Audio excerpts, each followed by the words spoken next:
Takkan pernah ku lari dari firman-Mu, karena Engkaulah kekuatan yang menerangi jiwaku. Kau Tuhan yang selalu memeliharaku. Bapakku, mau dengar firman-Mu, agar ku jadi pelaku firman yang sejati. Urapi hidupku selalu dengan firman-Mu, karena ku tak bisa hidup tanpa firman yang hidup di dalamku. Yesus Kristus, Kau mengubahkan aku, urapi aku dengan kuasa Roh Kudus. Amin. Siang hari ini kembali kita bersukacita membaca Alkitab. Bapa, di siang hari ini kembali kami mengucap syukur buat hari yang telah Kau beri hingga kami boleh menikmati kembali kehidupan dari malam, pagi hingga kembali menjelang siang dan menjelang sore. Berpujilah Engkau buat selamanya atas kasih-Mu di sepanjang hidup kami. Kami mau membaca Alkitab, Tuhan. Urapi kami dengan kuasa Roh Kudus-Mu selalu untuk kami memegang firman-Mu, karena firman-Mu adalah kekuatan bagi kami menyelidiki setiap apa yang terjadi di dunia ini, menyelidiki apa yang Tuhan inginkan dari hati dan jiwa kami, hidup kami, serta kami mau mengerti akan kehendak-Mu dalam hidup kami. Biarlah kami menjadi penginjil-penginjil kecil sejati, memberitakan kasih setia Tuhan kepada semua umat manusia, pun semua orang banyak yang tidak percaya. Tetapi bagi kami, Tuhan adalah adil bagi semua.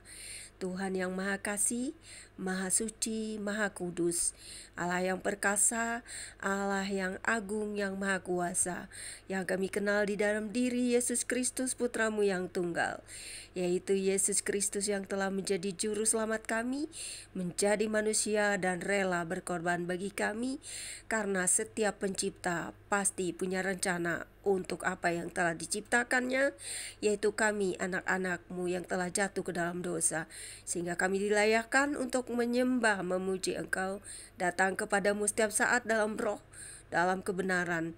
Biarlah apa yang mereka hujat, caci, dan maki tentang kami, apa saja, tidak membuat iman kami goyah.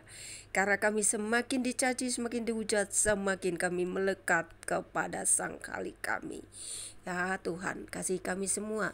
Biarpun kami di dunia ini berbeda-beda, ada banyak hal yang terjadi, tetapi semuanya Tuhan izinkan terjadi.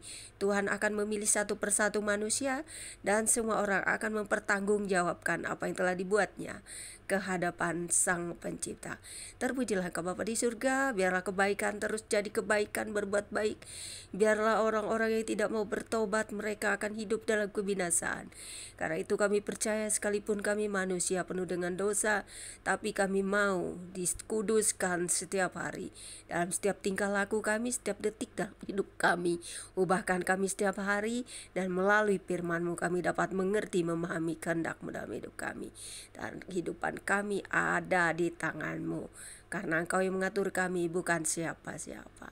Di dalam nama Yesus Kristus, haleluya, amin.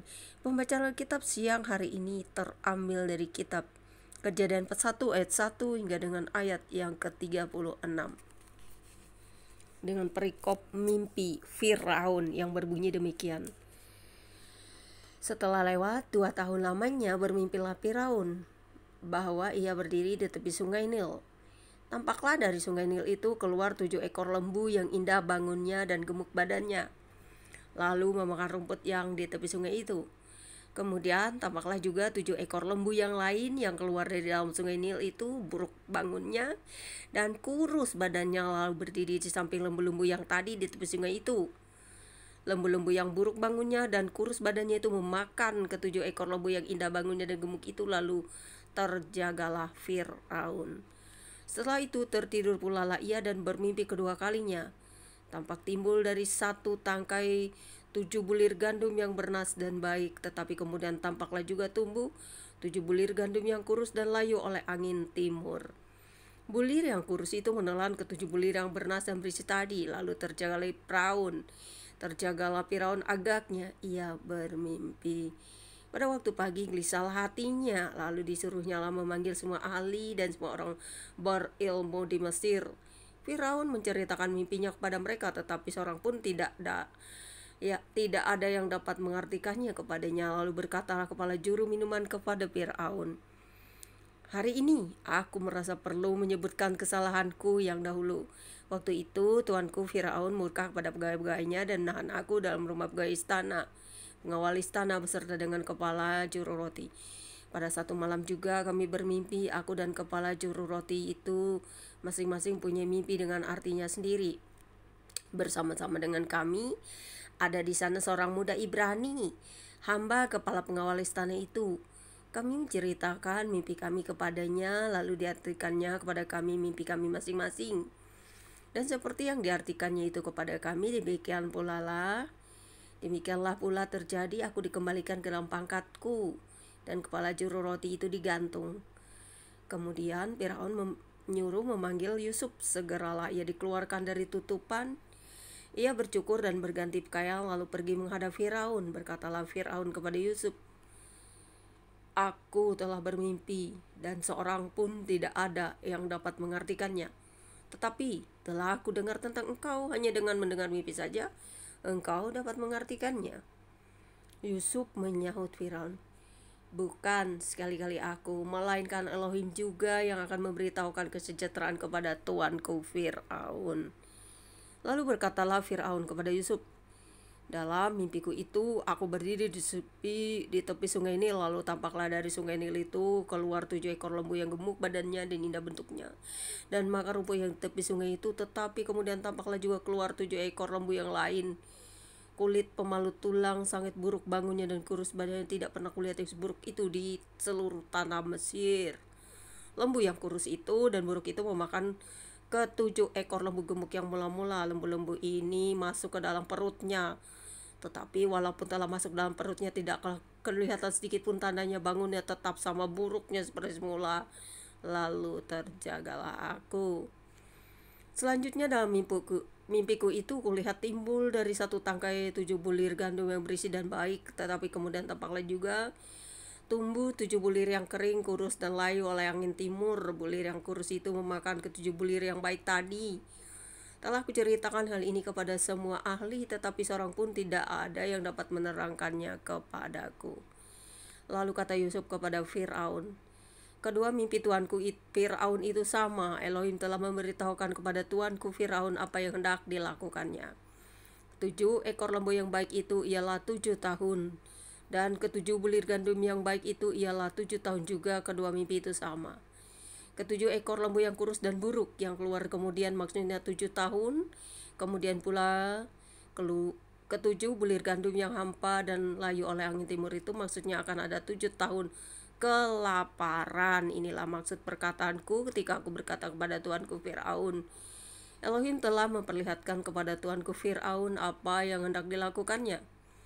Ketahuilah tuanku, akan datang 7 tahun kelimpahan di seluruh tanah Mesir.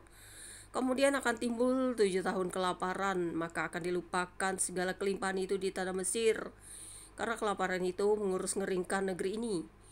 Sesudah itu akan tidak kelihatan lagi bekas-bekas kelimpahan di negeri ini karena kelaparan itu, sebab sangat hebatnya kelaparan itu. Sampai 2 kali mimpi itu diulangi bagi tuanku Firaun, berarti hal itu telah ditetapkan oleh Elohim dan Elohim akan segera melakukannya. Oleh sebab itu, baiklah tuanku Firaun mencari seorang yang berakal budi dan bijaksana dan mengangkatnya menjadi kuasa atas Mesir. Baiklah juga tuanku Firaun berbuat begini, yakni menempatkan penilik-penilik atas negeri ini, dan dalam ke-7 tahun kelimpahan itu memungut 1/5 dari hasil tanah Mesir. Mereka harus mengumpulkan segala bahan makanan dalam tahun-tahun baik yang akan datang ini, dan di bawah kuasa tuanku Firaun menimbun gandum-gandum di kota-kota sebagai bahan makanan serta menyimpannya. Demikianlah segala bahan makanan itu menjadi persediaan untuk negeri ini dalam ke-7 tahun kelaparan yang akan terjadi di tanah Mesir, supaya negeri ini jangan binasa karena kelaparan itu." Sampai di sini pembaca Alkitab kita siang hari ini. Berbahagialah setiap orang yang mengerti, memahami, serta merenungkan firman, karena di dalam setiap mimpi yang mendatangkan baik segala peringatan maupun apa yang diinginkan Tuhan dari kita adalah hal-hal yang akan mengingatkan kita bahwa Tuhan selalu memperhatikan setiap kita. Buruk, baik, jahat, jelek, apapun itu keadaan, situasi, dan kondisi dunia, Tuhan tahu. Tuhan pasti tahu dan tidak pernah tidur.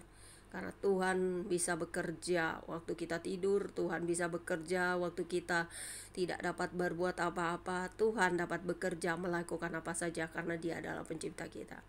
Biarlah kasih setia Tuhan selalu memelihara kita, yang selalu mendengarkan firman, memeliharanya, merenungkannya dalam hidup kita. Amin. God bless you. Demikian pembacaan kitab kita. Tuhan Yesus memberkati. Selamat Natal bagi semua yang merayakannya dimanapun Anda berada. Happy Christmas for you all. God bless you all wherever you are.